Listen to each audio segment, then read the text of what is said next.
the first couple of picks that come off the board, no surprise at 1 and 2. Caleb Williams goes to the Bears. Drake May goes number 2 to the Washington Commanders.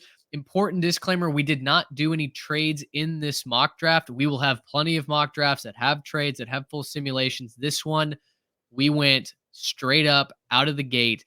Quarterbacks go number 1 And Mitch, and let me 2. interrupt you real quick on that. We are going to do loads of mocks coming up in March. So if you like this content, if you're seeing this video, you want to see more of it, hit the subscribe real quick because you are going to want to, keep it locked. We're going to do plenty with trades, plenty with that stuff. Wanted to jump in while you were talking about that. You're going to want to keep it locked if you want more of this. Yeah, absolutely. A lot of mock drafts coming up. Trade the surprise, though, starts at number 3. Jaden Daniels, quarterback out of LSU, is headed up to New England. Of course, Bill Belichick no longer there, and the Patriots are punting on Mac Jones. Yeah, and listen, another important disclaimer for us as a channel, right, is we are college football guys through and through. We love the NFL draft. We love the team building aspect of this. We're by no means insiders on the ground in these places. We definitely have better sources for the college game, but doesn't it just seem like it's a perfect time to start with a completely new era for the New England Patriots? Like that's why I kind of fought for Daniels to be picked here. A lot of people have Marvin Harrison Jr. going here. That could very well happen on draft day in April. Just like I said off the top, giving Mac Jones every chance with an elite weapon right off of the gate here. But to me, new coach, new offensive philosophies, new mindset in New England. Coach Mayo has been very open that, this is going to be a new mindset with him taking over. What better time to completely shift what that franchise has been known for and get a dynamic dual threat playmaker in the Heisman Trophy winner, Jaden Daniels? It's clear that Mac Jones, I don't think, is the answer at quarterback for New England. And what I see happening if New England doesn't go quarterback here, the class next year is noticeably thin. And so there's going to be a lot of teams clamoring to the top of the board, trying to figure out where Jaden Daniels is going to go, where Bo Nix, where Michael Penix Jr. are going to go, because it seems like that really feels like the last gasp at getting a true difference maker at quarterback. And now I have thoughts on Bo Nix and Michael Penix Jr. You heard Luke Winstell talk about both of them in our Senior Bowl episode last week. Certainly feels like there might be some pretty big flaws in both of their games. But regardless of where you think Nix and Penix go, the difference makers are few and far between in the 2025 class. And so quarterbacks are going to be at a premium this year. And I really do like New England going ahead and securing that future because they don't want to be the Giants that overpaid, stuck with Daniel Jones inexplicably through an extension, and now immediately regret that, right? I don't think they would extend Mac Jones. In this case, they wouldn't even pick up his 5th-year option and might even eat that cap hit of $5 million to cut him and just go ahead and move on. But Daniels is a playmaker. He's got more explosive plays of 20 plus yards than anyone in the country, and that was by a long ways. He had 76. I believe the second player was Caleb Williams. He was at like 57, almost 20 extra explosive plays for Jaden Daniels. He can do it with his arm. He can do it with his legs. It would be a really fun wrinkle, I think, to see New England take a player of his caliber at the quarterback position.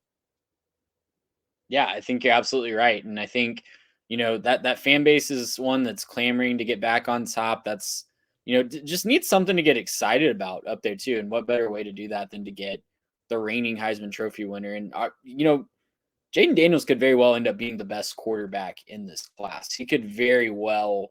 Caleb Williams has gotten all the accolades, and Drake May has gotten a lot as well for the past 2 years. But Jaden Daniels kind of burst onto the scene this year, similar to another LSU quarterback in Joe Burrow a couple years ago, where just out of nowhere shoots to the top of the draft board in his last year down in Baton Rouge. You heard it here first. Jaden Daniels going to the Super Bowl. That would be quite the leap in year one. Marvin Harrison Jr. then goes off the board at number 4 to the Cardinals, who are The just Cardinals will do cartwheels if New rejoicing. England passes on Harrison. Yeah, getting Kyler Murray, an elite weapon, would do big things, I think, for Arizona's offense. Garrett Brock Bowers goes number 5 to the Chargers here. And, listen, folks may say, okay, if the Chargers want a weapon, why not go Malik Neighbors, who's in the conversation for wide receiver 1 in this draft as well. But Bowers is such a game breaker at his position, even in the NFL. I don't really know who teams are going to cover him with. Yeah, I mean, that's the point of picking Brock Bowers here is because he's not coverable really. I mean, you can scheme him out of the game. You can find ways to, put too many guys his direction, but what he does to, break open the rest of the field, it's reasons why guys like Lad McConkey are getting talked about in that sort of late first, early second thing is because of how much he was able to take in college, right? He was able to take so much attention that there's other guys in Georgia's team that was able to kind of shine because of it, right? And so when you look at what he's able to do just by himself, he's kind of a freak. He's one of those prototypical, you're going to hear the Gronk, the Kelsey, the Gonzalez, right? You're going to hear some of those comparisons, and I think they're all warranted. He's extremely talented. He's kind of a freak athlete and a massive body, and that's something that I think could really go a long way with the Chargers, with everything they got going on, being able to have a real threat, especially in the red zone, where it feels like, for a little while they haven't had that massive threat in the red zone. They don't really have that power run game with, the backs that they've got there. They don't really have a whole lot going on there. So I'm thinking, Brock Bowers is an option to really solidify stuff in your, red zone offense and to, kind of provide that spark, that massive burst of energy to that offense. I think would take this offense to one of the best in the leagues. He's not super polished as a blocker quite yet, but I think they can train him to be that. Boy, his Right. blocking would be much needed. A Chargers offense that really struggled to run the ball last season. I like the pick. Bowers going to Los Angeles. Malik Neighbors then comes off the board to the Giants. As Cowboys fans, we would absolutely hate that. We've loved how futile the Giants offense has been. They're losing Saquon Barkley this year to free agency more than likely.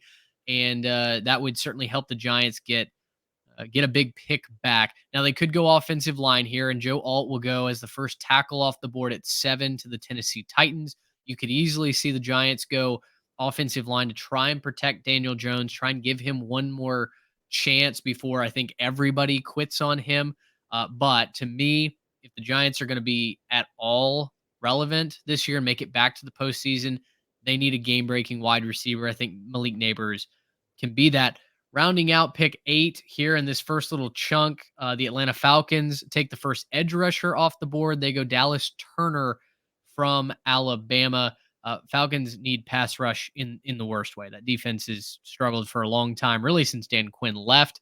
And Dallas Turner, I think, is a really good fit there. Gracious, how about